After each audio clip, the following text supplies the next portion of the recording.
Assalamualaikum warahmatullahi wabarakatuh. Yang terhormat Bapak Poltak Sitompul sebagai dosen pengampu digital inovatif entrepreneur. Perkenalkan, nama saya Husni Hulkila Aulawi.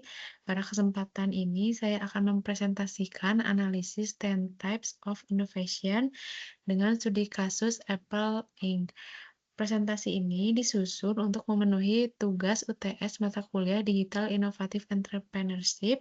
Melalui presentasi ini, saya akan membahas bagaimana Apple membangun inovasi, tidak hanya dari sisi produk, tetapi juga dari model bisnis, proses internal, hingga pengalaman pengguna. Hmm. Jadi, untuk alur presentasi, pertama saya akan menjelaskan secara singkat teori 10 types of innovation. Kedua, saya akan memaparkan profil singkat Apple Inc. sebagai objek studi kasus. Selanjutnya, saya akan masuk ke analisis Apple berdasarkan 10 types of innovation. Kemudian, saya akan membahas kekuatan dan celah inovasi. Dan terakhir, saya akan menyampaikan beberapa rekomendasi inovasi yang dapat dikembangkan oleh Apple ke depannya. Yang pertama, 10 Types of Innovation merupakan kerangka inovasi yang dikembangkan untuk membantu perusahaan melihat inovasi secara lebih luas dan komprehensif. Dalam kerangka ini, inovasi tidak hanya terbatas pada penciptaan produk baru, tetapi juga mencakup bagaimana perusahaan memperoleh keuntungan, mengelola proses internal, hingga menciptakan pengalaman bagi pelanggan. Kerangka ini dibagi menjadi tiga kelompok utama, yaitu configuration, offering, dan experience. Nah, melalui pendekatan ini, perusahaan dapat mengidentifikasi area inovasi yang sudah kuat serta area yang masih memiliki peluang untuk dikembangkan. Next. Apple merupakan perusahaan teknologi multinasional asal Amerika Serikat yang didirikan pada 1 April 1976 oleh Steve Jobs, Steve Wozniak, dan Ronald Wayne dengan kantor pusat di California. Apple dikenal sebagai perusahaan yang sangat konsisten dalam menghadirkan inovasi, terutama melalui desain produk dan kualitas tinggi dan ekosistem teknologi yang terintegrasi. Produk utama Apple meliputi iPhone, iPad, Mac, dan Apple Watch yang didukung oleh berbagai layanan digital seperti App Store, iCloud, dan Apple Music. Dengan pendekatan tersebut, Apple tidak hanya menjual produk, tetapi juga membangun pengalaman dan loyalitas pengguna yang kuat di seluruh dunia. Selanjutnya, pada bagian selanjutnya, saya akan menganalisis Apple menggunakan kerangka 10 Types of Innovation.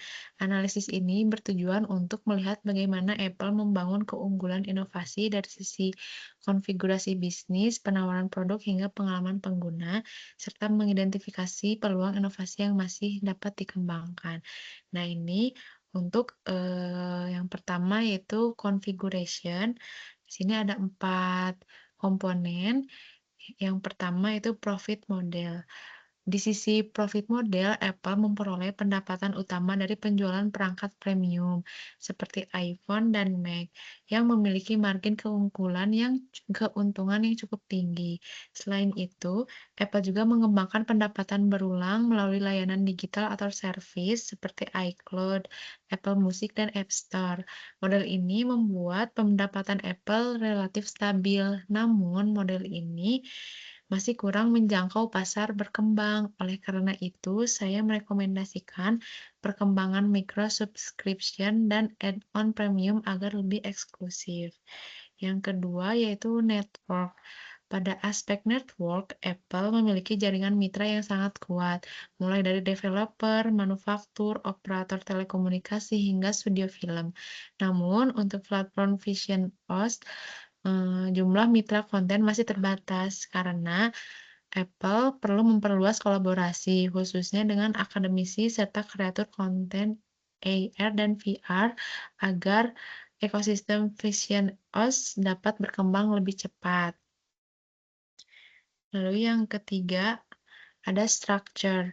Dari sisi structure, organisasi Apple menerapkan struktur fungsional yang terpusat dengan kekuatan riset dan pengembangan yang tinggi. Namun, jika dilihat dari tren industri saat ini, fokus Apple terhadap AI generatif masih relatif tertinggal. Rekomendasinya adalah pembentukan divisi khusus AI generatif yang berfokus pada pengembangan AI berbasis on device untuk menjaga keunggulan privasi. Yang keempat ada proses.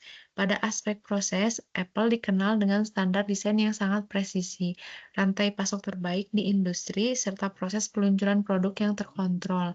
Namun, proses literasi untuk Vision OS dan pengembangan AI masih tergolong lambat. Oleh karena itu, Apple perlu mempercepat proses inovasi agar dapat lebih responsif terhadap perubahan teknologi. Lalu yang kedua yaitu offering. Nah, offering ini memiliki, 2 komponen. Yang pertama yaitu product performance. Dari sisi product performance, Apple unggul melalui Apple Silicon yang menawarkan kinerja tinggi dan efisiensi daya. Namun, harga produk yang relatif tinggi membuat sebagian pasar sulit dijangkau. Saya merekomendasikan untuk menghadirkan produk Mac dengan kelas menengah untuk memperluas segmen pasar. Lalu yang kedua yaitu produk sistem. Pada produk sistem, Apple memiliki ekosistem yang sangat kuat seperti AirDrop, Handoff, dan iCloud. Namun, integrasi Vision Pro dengan perangkat lain masih belum optimal. Oleh karena itu, Apple perlu membangun interkoneksi penuh antara Vision Pro, Mac, dan iPad. Yang ketiga yaitu experience. Nah, memiliki 4 komponen. Yang pertama, service. Dalam aspek layanan, Apple menawarkan pengalaman premium melalui Genius Bar dan Apple Care Plus.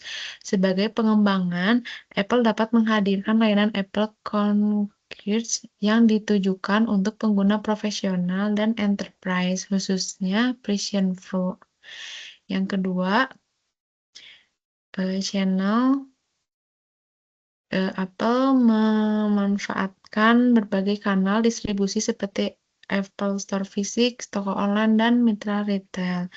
Ke depan, Apple dapat mengembangkan virtual Apple Store berbasis Vision Pro. Lalu yang ketiga ada brand. Dari sisi brand, Apple dikenal sebagai merek premium dengan fokus pada privasi, keamanan, dan desain. Namun, dalam yang keempat yaitu customer. Namun, dalam customer engagement, fitur sosial Apple masih terbatas. Karena itu, Apple dapat mengembangkan fitur sosial seperti playlist kolaboratif, watch party, dan komunitas pengguna. Selanjutnya,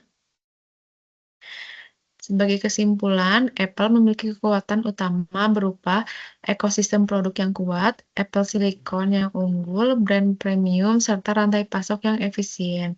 Namun, Apple masih memiliki celah pada pengembangan AI generatif, fitur sosial, serta adopsi Vision Pro yang masih bersifat niche.